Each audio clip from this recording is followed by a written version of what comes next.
Dear devotees, my humble obeisances to you all glories to Srila Prabhupada. Thank you so much for joining His Holiness Chandramoli Swami Maharaj's daily class. Today we are continuing with our Srimad Bhagavatam, second canto, 7th chapter, verses 28 and 29. And we are very happy to have His Grace Vrishabh Prabhu to give us class on this topic.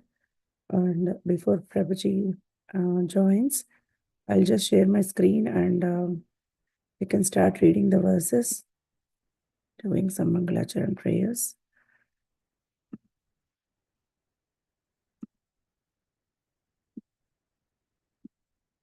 Om Namo Bhagavate Vasudevaya, Om Namo Bhagavate Vasudevaya, Om Namo Bhagavate Vasudevaya. Yadvai Vraje Vrajapasun Vishatoya Pitan Palamstva Ajivayad Anugraha Drishti Vrishtiya Tachuttayeti Virya Vilola Jihvam Uchatayisyad Uragam Viharan Hadinyam. Translation. Prabhupada ki jai.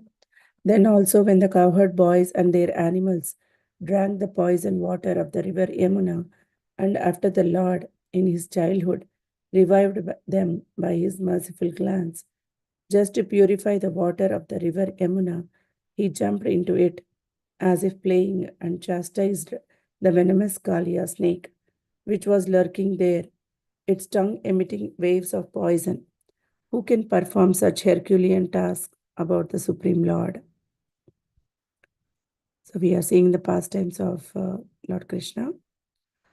So text number 29.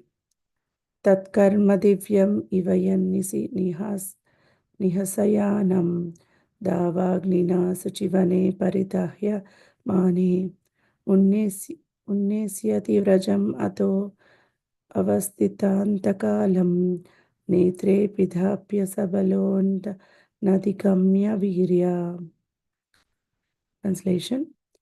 On the very night of the day of the chastisement of the Kaliya snake, when the inhabitants of Vrajabhumi were sleeping carefreely, there was a forest fire ablaze due to dry leaves, and it appeared that all the inhabitants were sure to meet their death. But the Lord, along with Balarama, saved them simply by closing his eyes. Such are the superhuman activities of the Lord. Purport. Although in this verse the Lord's activity has been described as superhuman, it should be noted that the Lord's activities are always superhuman, and that distinguishes him from the ordinary living being. Uprooting a gigantic banyan or Arjuna tree and extinguishing a blazing forest fire simply by closing one's eyes are certainly impossible by any kind of human endeavor. But not only are these activities amazing to hear, but in fact all other activities of the Lord, whatever he may do, are all superhuman, as confirmed in the Bhagavad Gita 4.9. Whoever knows the superhuman activities of the Lord, due to their very transcendental nature, becomes eligible to enter the kingdom of Krishna, and as such, after quitting this present material body, the knower of the transcendental activities of the Lord goes back home, back to Godhead. Vrishabh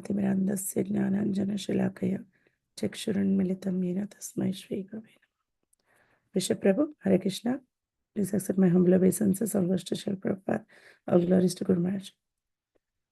Hare Krishna, you hear me? Yes, Prabhuji. Yeah. Yes, thank you. Please, you can put the gallery mode. Yes, Prabhuji. You can also put on your side. Really? Stop sharing the screen. Yeah. Okay.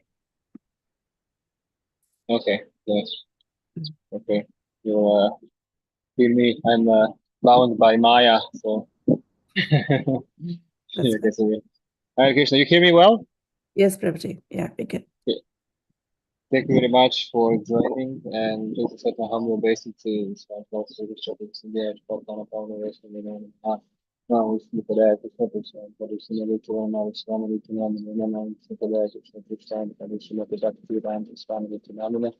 Namaste, Saraswati, Bhagavan, for the leaders in the Hare Jai Shri Krishna Chaitanya Prabhu Nityananda Hare Krishna Hare Krishna Hare Rama Rama Rama Hare Hare. Dear Vaishnavas, thank you very much for this opportunity. I don't have any skills or any qualities that will be able to perform this task, but have an eagerness to do it on the behalf and for the satisfaction of Guru and Krishna. So please bear with me. We're speaking about Krishna is always superhuman. This is like one of the really amazing points, which actually gives us the amazing reason why we love Krishna. Not because, it's like doesn't matter what you can do, what you know, doesn't matter what mystical superhuman power you are. But actually, I care is you do care about me, and this is actually what is seen in this verse. If we know, if any one of you would know Superman, I don't know, there is like some this kind of like fictive, fictive superhuman people, of course, based on our knowledge and our intuition, knowing that such persons exist, superhuman, and that we are always amazed by these superhuman people, and we are always want to know what they do. Are they, are they using their superpowers to help us, and then we love them, or they are using their superpowers to destroy us or to abuse us? So that's why they call it an evil, evil guys and the good guys, right? These Avengers, these, there's that, whatever. It's not the point of now going to this some sort of Hollywood and Bollywood. But taking an example of something that maybe taking in a mundane platform, if we know Superman, let's say you know Superman, and Superman, he goes to his work, he dresses in the karmic clothes, and then you are, I don't know, escorting him, or you're his friend or whatever, you're going with him, and you hear and you see him that he cannot lift some heavy suitcase. He's passing by, and there is some lady. She needs to put something on the top of the taxi, and he's like struggling to put it on the top. You'll be like, "What? Well, you're Superman. You can like lift the whole building. Why you now? Why are you pretending?" Or that he's trying to reach something and he cannot reach it, or he's trying to jump and reach it, he cannot reach it. And you're like confused. Or he's late for meeting, even though he can be like in the next instant in the other part of the world as a Superman. And the karmic clothes, he pretends that he's late for the meeting and he's apologizing. Or that he comes to the top of the building with you and he says he's afraid of heights. And you're like confused, like, wait a second, aren't you like flying around and kind of kicking ass of this kind of all these superhuman things, and I don't know, even like so fast that you're kind of turning. Also, I think that they were kind of presenting that he can turn the world the other way around, and and bring back time or something, whatever. You'll be confused. You ask yourself, so why is he doing it? Why is he doing these things? Of course, we don't care why Superman is doing that. It's like nothing relevant to us. But we should try to inquire why Krishna is doing that. Just for example, when Krishna killed Kamsa, because Kamsa was married to two daughters of Jarasandha. Jarasandha Prabhu, he attacked Mathura with 23 Akshahini divisions. 23 Akshahini divisions is like a massive army, which is actually more than in the Kurukshetra war. In Kurukshetra war, there was 18 Akshahini divisions. So Jarasandha came with 23 from one side, and 18 was divided in, I think it was 7 from Pandavas and 11 to Kurus. So this is like 23 divisions from one side, and then there was Krishna and Balaram from the other. And of course, after some boosting, what warriors do, they boost, and then Krishna came and just destroyed them in one go. In one go, Krishna destroyed 23 divisions of elephants, chariots, archers, and foot soldiers in one go. And then he came back and was like, "Oh, look, I got these all jewels, for you, for the king." And he did this 17 times. Sounds like okay, that's like lots of kicking asses each year. It's like once a year, like just to stretch my legs and hands and destroy 23 HG's of division. I'm just gonna take a walk and kill a bunch of soldiers. Not only that, but after that, when 18 times Alessandra came, there were also 30 million barbarian soldiers also wanted to fight with Krishna. And then all the Muchukunda story come about. And of course, then he ran away, and then Muchukunda was following him. No, Muchukunda, this barbarian king was following him. Then he went to the cave where Muchukunda was sleeping. And then this barbarian king thought that, Krishna is sleeping now. I was like, started punching him. And then he woke up and it burned him. And anyway, so it was deliverance of Muchukunda. This is the call of this chapter. And Krishna then came back. And then, oh yeah, there were 30 million soldiers. And then he killed the 30 million soldiers in one go. In comparison to the Kurukshetra war, so you can just imagine how much blood and bloodshed was happening here. You have 18 Akshahini divisions that were fighting for 18 days. 18 days. Even though I think that Akshahini division has like 1 million, when I was calculating, 1.5 million people, soldiers altogether. But Prabhupada in one of the purports said that there were altogether 630 million people died in Kurukshetra war. My assumption, philosophical assumption, is that this, if you take out, let's say, 25 million people from Akshahini divisions, I guess the other 605 million are like barbarian soldiers, because armies from the whole world was joining, not only from Vedic culture, which had Akshahini divisions, but from Greek, Romans, Egyptian. I think I was reading like that. So there were like a bunch of people there. And when Arjuna we came to the middle of the armies, and then he starts to lament, and he threw his bow and said, "Krishna, I will not fight." Like, you know, it's not no problem for Krishna saying, "Okay, just get out of the chariot, you you lazy, give me that bow and let me just." And then he just goes and destroys them all like in one go. And then Yudhishthira is like, "Oh my God, Krishna, what did you do? You destroyed them all." So there is no problem for Krishna to do this. But why he did what he did? Why he was a chariot driver? And by the way, the best thing, how many times Krishna saved them, because the Kurukshetra war was impossible to win. With Bhishma there, Dronacharya, Ashwatthama cannot be killed. Dronacharya cannot be killed if it's not his will. Bhishma cannot be killed. Like, how do you kill? And they're not like just like, okay, and he just foot soldier, which you just have to avoid. He's like ferocious killing machine. So it's like just incredible. But the way and how and why Krishna is doing is actually the thing that we are falling in love. So why Krishna does it? Mostly to increase and enhance loving exchange with his devotees. Everything with him is about love, loving exchange. And that's why we love him. We don't love him because he's a superhero. We don't love him because he's a mystic. We don't love him because he's the source of all sources. We love because he's so nice. He's so nice and lovable.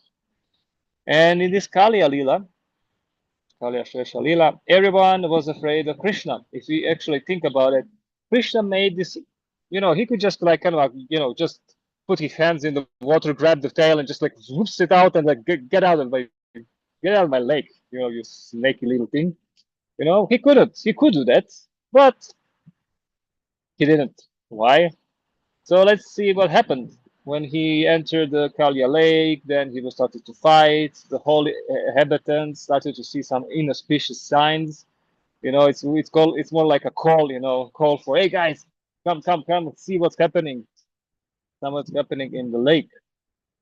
And everybody was afraid. Krishna, please don't die, don't be. And one time he was like caught by Kalia, beaten, and they were like fainting. And their love for Krishna just increased because actually it's really fun. It's much more fun than coming to the Kalia Lake, say, Krishna, what you doing? Come on, just kill this bastard and let's go. Why are you torturing us? Come on, you're a supreme personality of God. Just come on, just get rid of it. It's no fun. We like thrills. We like to pretend, and even with our friends, we like to come and start to joke, start to pretend we are doing something serious. I was joking just recently with some devotees. They invited me to go to go for bathing in a steam, hot source of water. How do you call it in English? So, and then the people that other devotees told me, where are you going? Oh, I'm going for testing. We're having really, really important tests we have to do on the body. It's thermal testing of the body in different environments. So we need to go and try it out, and we have to do it multiple times because the testing needs more times. But we need also more specimens. If you want to join us, we can also test it on you. But you're going to swim in we're gonna go for a swim, but we made a whole story around it, and it was much more fun. It's much more fun. So in the same way, all the leelas and everything is much more fun in the way that Krishna is doing it. Everyone was calling for Krishna. They were fainting. Mother Yashoda was fainting. Radharani was fainting. Everybody was fully absorbing Krishna. It was this thrill of what will happen next. Will our hero, get out of the coil? Will he, we are searching for this our whole lives. We are, Krishna is the source of all these things. Why we like thrills and why we always, these moments of what will happen next. Because Krishna likes to do these things in this way, and we love it. We love it. And because we don't search for Krishna, that's why we are searching for the cinemas, for the all these other ways of trying to find the same fulfillment, but it's not fulfilling. It is quite sad and empty. Trying to see things in this perspective, we are coming to the key word of Bhagavad Gita saying, Janma karma chame divyam yove tattva. Naiti sorjunam. When you need to know, of course, you don't fall in love with his personality. We have to know why he is doing things. We have to know why he's doing these things and to understand that he could do that in so many ways, but the reason why he's doing it makes it all wonderful because he cares for us, he loves us, and whatever he does is auspicious. Even killing is auspicious, chastising is auspicious, glorifying is auspicious, everything is auspicious, and everything is so wonderful. That's why, because we understand we understand, as we will understand when Superman would do some basic karmic things, that actually he's really strong and mighty, but he does it because he wants to, I don't know, build relationship with people. So in the same way, because we know why Krishna is the supreme personality of Godhead, who cannot distinguish only a fire by his glance, he can distinguish the whole material universe and the whole material existence. That's why we actually fall in love with his personality, not with his power, not with his opulence, but with his personality as a person. And we are so grateful that Prabhupada gave us this literature so we can actually understand Krishna as it is, Bhagavad Gita as it is. the knowledge, the bhakti as it is. Otherwise, we would probably have some misconceptions, and in the worst case, we would think that, oh, we are all gods, you know. So, why is it hard for us to come to this level of Janma Karma Chame Divyam? Why is it so? Why is not even recommended to read lots of Krishna's pastimes, confidential pastimes? Why is it so? The reason is envy and competition we are currently in with Krishna. If we envy Krishna, when we hear that he's joying with his friends, he's joying as a king, he's joying with the girls, then we will be like, oh, I want to enjoy with the girls. I want to also. This is our disease. This is why we cannot accept Krishna as he is if we are trying not to be Prakriti. We are trying not to be enjoyed. We are trying to be something where we are not. Even if superficially it looks like we are doing well in this regard of Aishwarya above, we are actually, we are Purusha. We are managing to be Purusha, but it's always slipping from our hands. But, I will figure it out, and at one point I will capture it and I will be fully fledged Purusha. This is the moment where we have to reflect and see why we are still not maybe on the gross level as a devotees, but on the subtle level with our habits, activities, still envious of him, and still we are competing with it. We do not own anything, dear devotees. We are only maintaining things for Krishna's pleasure. Is it his property, is a family? It is such a bliss that you know nothing is yours, because then you cannot lose anything. Nothing is yours. And because you're taking shelter of Krishna, you have full security, nothing will happen. Everything is on your hands. Serving Maharaj, fully, fully not knowing where gonna sleep. Will I have to eat or not? I'm just focusing. I need to do service for Krishna, and I need to do my service for Maharaj. I don't care. I don't think about where gonna sleep, eat. No mating, no defending. I don't think about it. I'm just thinking about my service to Guru, and I'm just amazing how everything is just opening up like anything. Because Krishna is the source of everything. Why wouldn't he allow you? If you are serving me, if you come to Bill Gates' state, which is kind of a big as a country, and you come to Bill Gates, I don't want to own everything. I just want to serve you. Okay, can you come to this other town for me? Yeah, sure. I will probably need a car. Yeah, take my car because you're serving me. Oh, I probably will need some cash. Yeah, just take this card and just pay with the cash. you know. But he will give if he sees that we are honestly not trying to enjoy his things. We are not trying to enjoy his car or steal his car. Then he will give us. Then he will give us his account even. Doesn't matter. Yeah, just use the money from my account. It doesn't matter. Just go in because I see that sincerely you are trying to serve me and I have a faith in you. That is what we are doing. We are trying to develop faith, that Guru has a faith in us, that Krishna has a faith in us, the devotee has a faith in us, that we are Prakriti. We came to the position of we are Prakriti. We do not control anything, my dear devotees. We are only managing. We are only managing and being an instrument of management of Krishna. We do not enjoy anything. We are only utilizing it for Guru and Krishna satisfaction. This is Das Anudas mentality.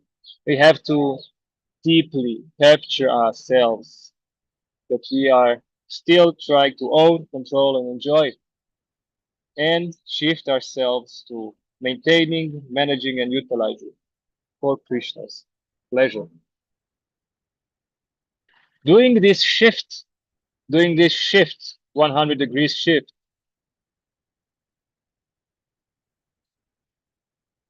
this is really easy if we are sincerely, eagerly, and intensely trying to satisfy and serve PDH, PD, PDG. We have to satisfy and serve PDG. And what PDG means? Pure devotee guru, pure devotee Vaishnava. We have to satisfy and serve the PDG because it's practical. We don't see Krishna. And, I don't know about you guys, but, I don't see Krishna smiling at me if I do some service for the deities. Maybe I will maybe feel some satisfaction. I like Jagannath because he's always smiling. Whatever you do, he's always smiling. So I feel like, that he's always grateful, whatever you do. And when I'm serving Ugra Nishimha, I'm always thinking like, oh, he's going to eat me up. It's like I'm going to put the offering, but he's going to jump on me and eat me instead of the offering because he sees how demoniac I am. So, but serving Guru, it's really practical because he's a live deity. He's a live deity. He sees you, he's chastising you, he's correcting you, he's telling you that you're a nonsense if you are a nonsense, or he's telling if something is very nice and you can repeat it. So it's really practical. You can practically actually be a servant. And of course, Krishna is more satisfied when you're serving such a pure devotee who is serving his pure devotee, his Guru, than serving him directly. But still, Guru actually in the end is trying to prepare us so we can serve Krishna through whatever rasa we already have already designed, already put. So what we need to do? We need to triple S. We need to serve, surrender, and satisfy. At least in my case, only when I started to serve, I understood how much I cannot serve a spiritual master because I don't even understand the tattva. I don't understand who he is. I just think he's just an old guy that everybody is for some reason taking care of him. So maybe I should also take care of him, you know. But actually, how many of us actually understand Guru Tattva? Because it's not our father, he's not our husband, he's not our lover, he's not our, some grandfather. He's a spiritual master. How many of us actually understand the Tattva of his position? So that's why when I was serving, then I understood actually I cannot serve as pure devotee, and then I started to surrender more, and then I managed to satisfy. Serve, surrender, satisfy. Prabhupada said in one lecture, only when we serve, surrender, and satisfy a pure devotee are we eligible to ask questions and actually get confidential informations about Krishna, and that these things starts to enliven in our hearts. As we said in the New Mayapur, we speak about Mana Shiksha. Buddha Bhavana said one key thing. We need to have a pure heart that all this bhakti, all this knowledge, all these things come to our heart from a pure devotee. Otherwise, we will have some cleansing, but if you're not trying to keep ourselves clean, then we will just year after year associate with a pure devotee just to be cleansed, but not to get the key thing is the prema, the love for Krishna and love of serving the spiritual master and love for the Guru.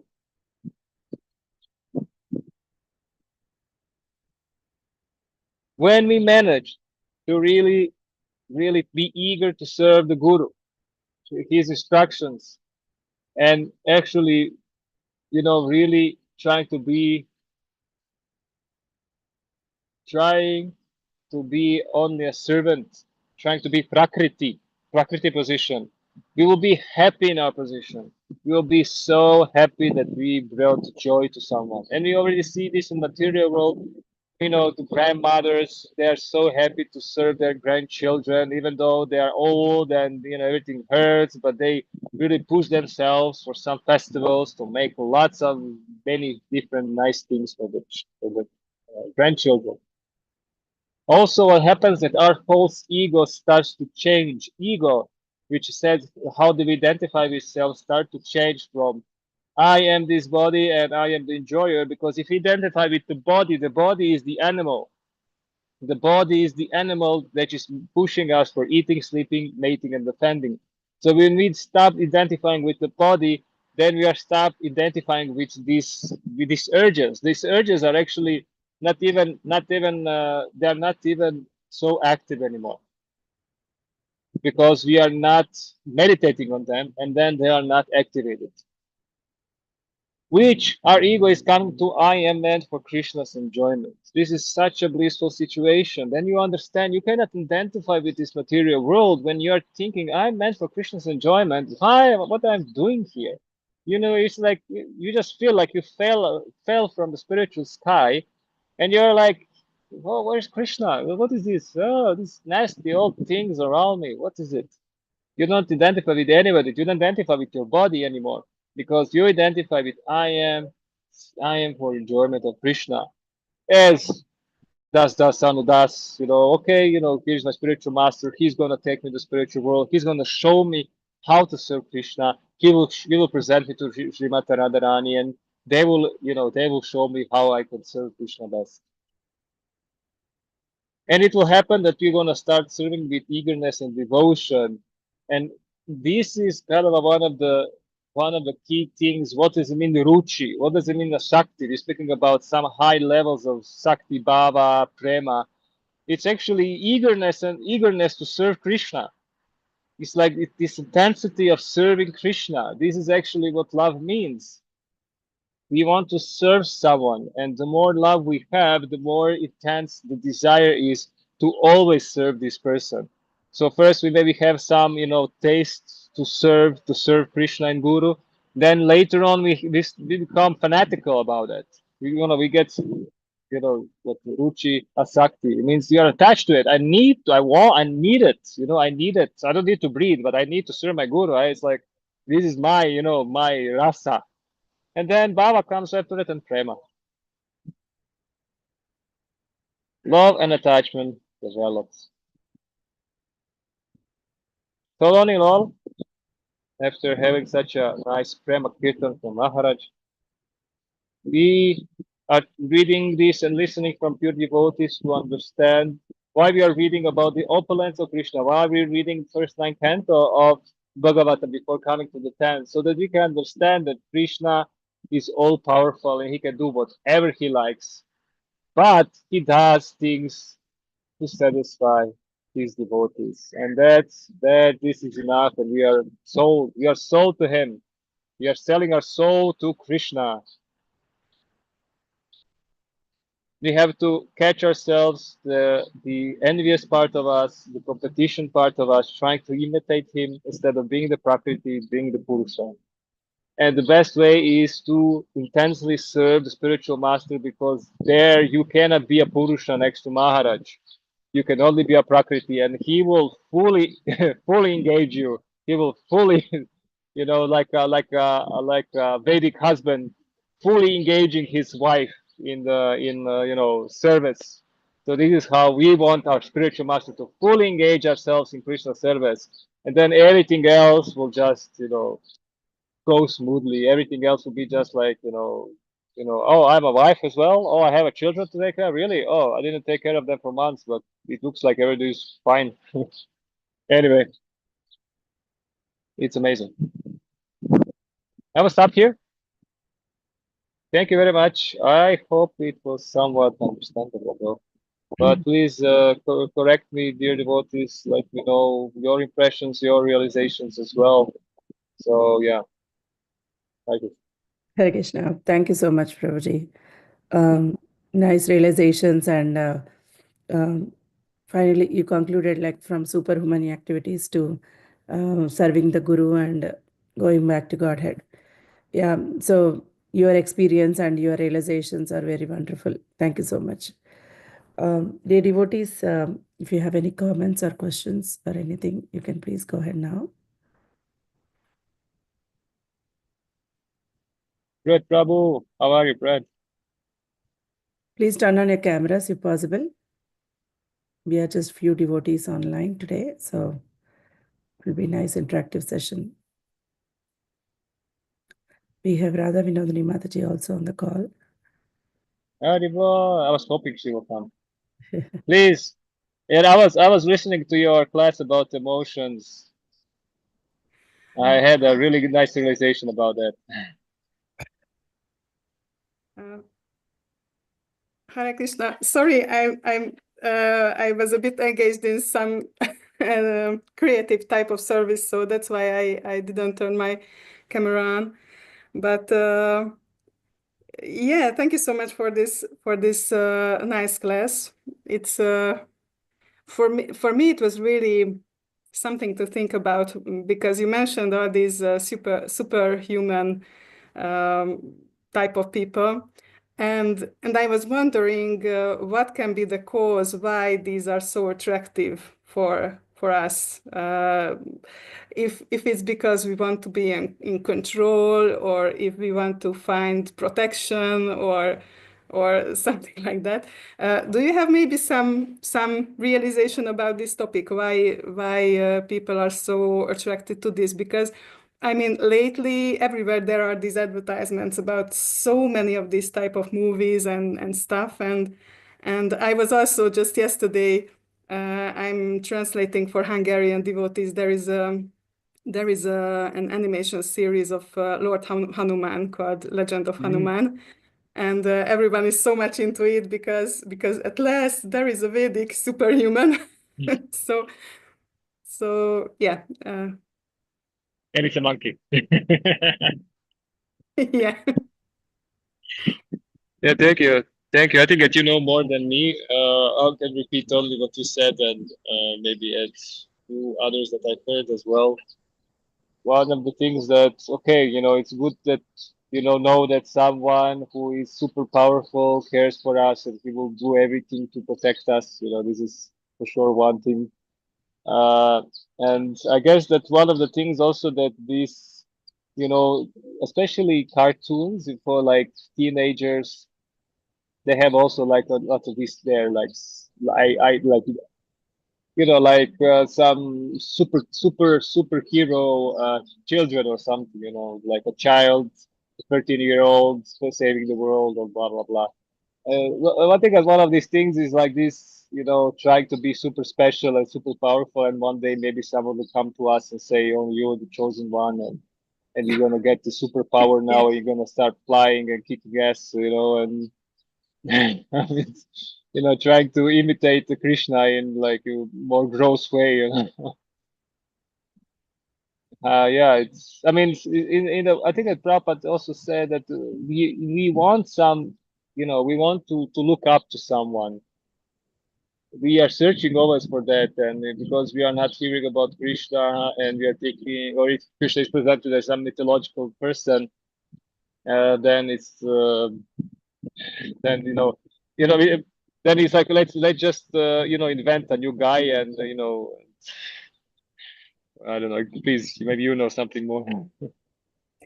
No, I mean, it really struck me what you said, that even in this we want to be special, actually, because yeah, this, maybe someday someone will come to us and say that you are the chosen one, and it's so frightening in how subtle ways this selfish, envious nature of our material nature can manifest. So yeah, long I way to have go. one. I have one interesting. When I was hearing your class, I really liked the connection you made with desires, emotions, and thoughts, and it was really kind of a. I was trying to reflect for a few days, trying to see it in many different ways, especially for chanting. It's been quite a. It's good to repeat it. But you said that we don't have a problems with the thoughts, we have problems with emotions that we Mhm. feel for the japa. And then when I had like this situation, I was thinking like, okay, I want to chant.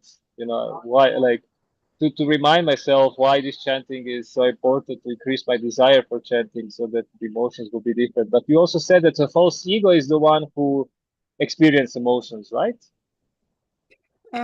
Yeah, at least according to my understanding, yeah, this is like that. Because in Srimad Bhagavatam 11th canto, there was that verse where Krishna said that false ego experiences, and yeah. It's like when in Sankirtan I feel like scared to approach someone. Maybe I should like think like, okay, what kind of false conception I have about this situation, that makes me fearful. Mm. So what I wanted to ask you actually, when I was speaking with few devotees, there is like I see like a three aspects of devotional service. When we are approaching some service, we have an attitude, and Prabhupada said many times the attitude, what's it called, the advancement in our spiritual life depends on attitude. And I think this podcast of Maharaj also was speaking about the mood, about the way how we approach it. So I saw it as an attitude, a mood, which how do we approach emotionally towards it, and the skills and circumstances that that has to be manifested to perform the activity itself. And one thing that I did notice that attitude, I found two factors really important. One is humility, understanding that I don't have any qualities to do any service for my spiritual master. I cannot do, but there is a second quality which has to go with the humility, and it's eagerness. Even though I'm not qualified and I'm fallen to serve, but I'm eager to serve anyway. I'm gonna do it anyway. I want to satisfy you anyway, even if I cannot do it. I think it's like just having this, if you don't have this humbleness, then it's like, oh, Krishna, I have this, just stay back, I'm gonna, I don't need your help. We don't depend, on Krishna and Guru. But if we do not have this eagerness, even though we are fallen, I think this captures Krishna and Guru's hearts the most. And then the emotion, which see it as an enthusiasm, determination, gratefulness for doing the service. And when the spiritual master sees you, he tells you, "Can you bring me something?" And you're like, "Okay, I will bring you." This it doesn't. It's not. It's not like enlivening to see. So it's like, okay, am I forcing you? Do you want to go home or something? But if Maharaj says, "Can you do this?" Yeah, Maharaj. Can you shift the lunch 2 hours earlier? And he tells you in 3 hours before. Yes, Maharaj. Yes, we can. We will. Are you sure? We will try our best. It's like enlivening. It's like I don't know, just your attitude, just your approach to the service already says like Of course, you're not like you're not be stupid, but you're trying to be empowered. And then when we have all this attitude and moods in place, then the skills come. Then the intelligence comes. How to do this? I have to heat up this for Maharaj and I have 5 seconds, how to do this. And then Krishna gives you intelligence. Like, "Chip, just do it like this, do it like that, look at this." And it's just incredible how this intuition, intelligence, knowledge, abilities just pops up. Just like, Krishna, I think that one of the preachers told me, if you are like really bold for Krishna and you're like, really want to serve him really, really eagerly, he's gonna give you in that situation everything what you need. But only if you're really eager. Otherwise, So I was just connected to your presentation. I don't know if you do you think it's related? Is it relatable? Yes, of course. Emotions in service is also important. That's for sure. I was just thinking that Srila Prabhupada spoke about this, that there are different levels of service. When the first class servant is when without even asking, willingly and happily does the service. And the second class servant is when being told, but then enthusiastically does the service. And third class servant is when they told him to serve, and oh, okay, I will do it, okay. Ah, yeah, So yeah. no, not so much interested. But I would say that even to some extent, I would value the third class also, because it's also a possibility that there is even lower level someone when doesn't even want to do the service. So it actually happened to me that one time Guru Maharaj, it was I wasn't even accepted disciple yet. I think it was many years ago, but asked me to repair one of his clothes. I was going to collect whatever needed to be washed, and my friend also came with me. And Guru Maharaj asked if I can do it. And, I didn't have the skill for, somehow sewing is not something which I'm good with. I have many talents, but not that one. And I just really felt that, oh my God, if I totally ruin it, then what will happen? And, with full panic. And I just said that, oh, I'm so sorry, but I'm not able to do this. And he really very humbly accepted. And we just left with my friend, and then she very very kindly told me that, I've heard that when the guru asks something, he gives the empowerment. And it was such a sweet correction, but immediately it struck me that, oh my God, I really should have done it. And I didn't do. So that's also a possibility when someone doesn't do which needs to be done. And many times I feel that when I'm not so inspired or enthusiastic for some service, then it's not something which I can change by my will. So it happens, I think, many times that devotees just pretend, even for themselves, that they are enthusiastic, that they are surrendered, and I think that's a bigger problem. And and I think in this regard, we really, really need to be honest with ourselves. Why I am not so enthusiastic about it. Because even if I'm not so enthusiastic, but start to analyze it, what is the motivation for that? That can be really helpful for the future. So, because you mentioned also in your class that Krishna is the supreme truth and we cannot be false, because if we are false, then I heard this quote somewhere that how do we want to be self-realized if we are not real? And it's so deep that how do we want to approach the absolute truth while we are false? And I when want to challenge that. I want to challenge that. yes. I want to challenge that. I had a really big realization regarding this. You know that they say like the coal under pressure becomes a diamond, right? Mhm. But many times we see when we put the pressure on devotees, they get fried out. So instead of coal becoming a diamond, it became hot and collapses. Uh, and I see that this, you know, just last week, every day I wake up, I did my the more rounds I could, and I just thought to myself, today it's a new adventure. And then I came to the mountain, like I came. It was really an adventure. The thing he changed in one day. It's like he will be fried out, or will be like fully enthusiastic. There are only two options. You will be fried out, or you'll be fully enthusiastic, and you will be in ecstasy. And I was, I was just barely managing the service, and I was full ecstasy. Like in this, I felt this in New Mayapur when we had this disciple retreat for 4 days.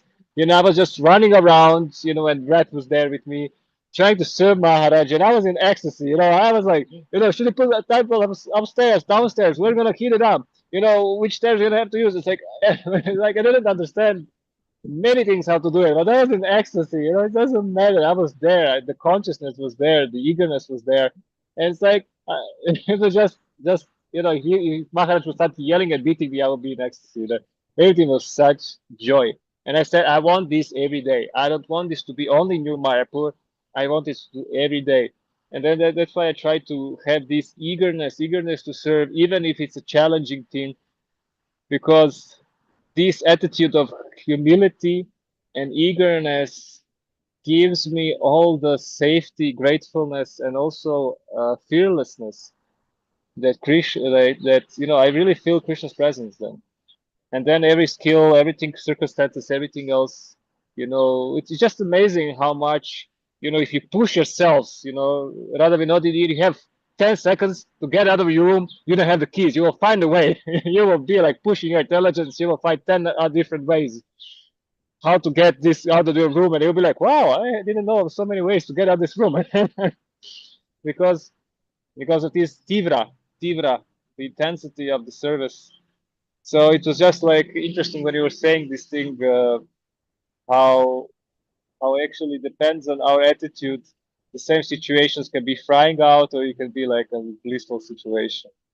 Of course, you have to come to that. You have to somehow break the barriers and come to that realizations that you can then. I think it's Janakinat was like that. It seems like me. He was like, it's like choop, choop, choop, choop, all over the place. You could just feel like, wow, you're like fully vibrant. So, anyway, Brett, isn't it? Was it like that? You were chasing me around, Hare wasn't Krishna Prabhuji. it? Please accept my humble obeisances. All glories to Srila Prabhupada, all glories to Gurudev. No, just Thank you for joining. like Mother Radha Vinodini was saying, we have to be, like you said too, you gave the analogy of the coal under pressure that turns into diamond, or some of us get fried out or we crack.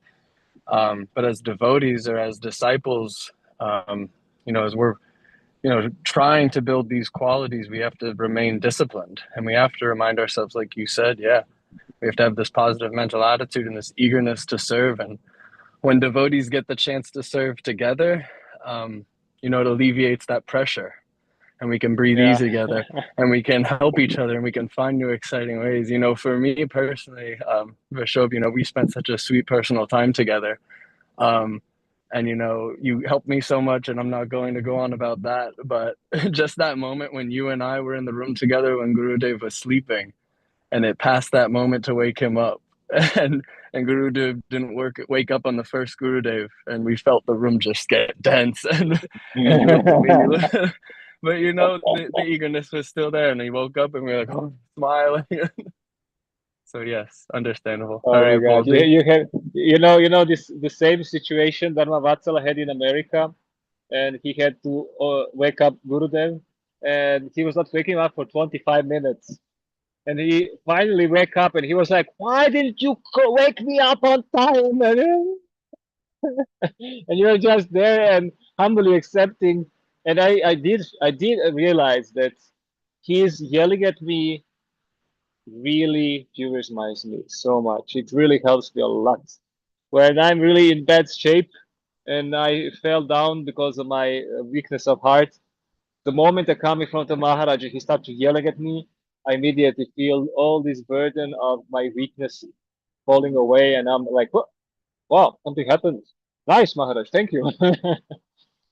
But we have to get these realizations of Maharaj. They say even if Guru kicks you, it's great. He should kick you, and then all the lots of karma just gets out of you.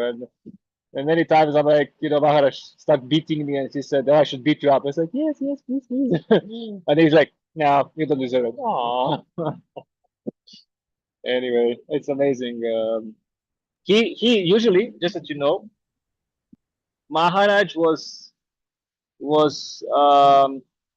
he was intense with Janakinath for many years. Intense, intense, intense, intense, intense. And one point when he understood his position, when he understood the position of a servant and he started to act on that level, then Maharaj became so sweet.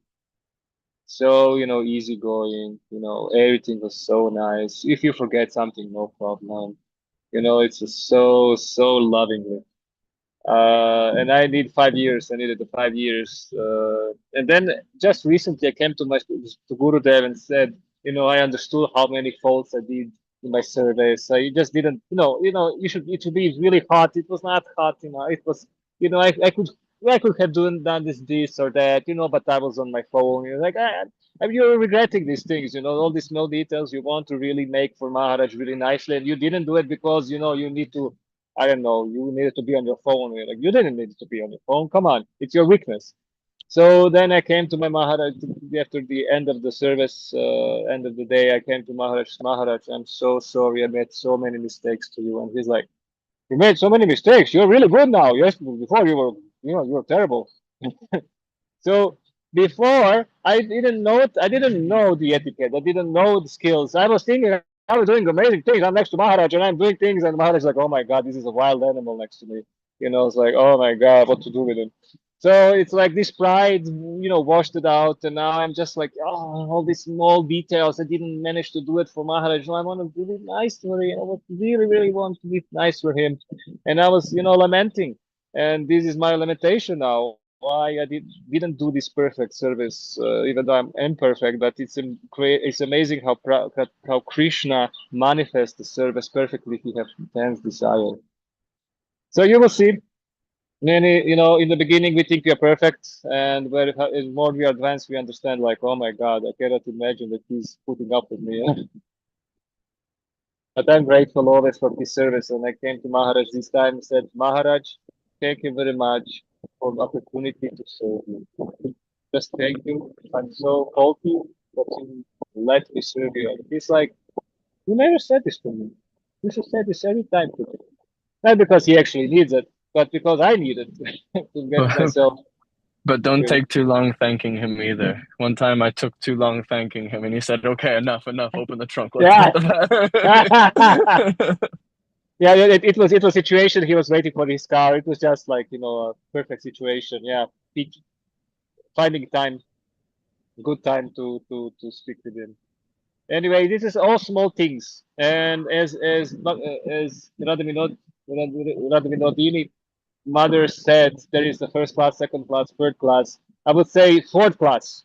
Fourth class is you get instructions, you don't understand what instructions is. There's a fourth class. That's like and then you pretend you're like, but and he's like, you don't understand what they're saying. No, I know. I doubt it. It's like the dasya, the suffering of dasyas. Anyway, it's So much for amazing experience. Yeah, Thank you so thank much you. for sharing these amazing tips, like serving Guru Maharaj. Yeah, thank you so much, both of you, even Radha Vinodini Mataji. Thank you so much.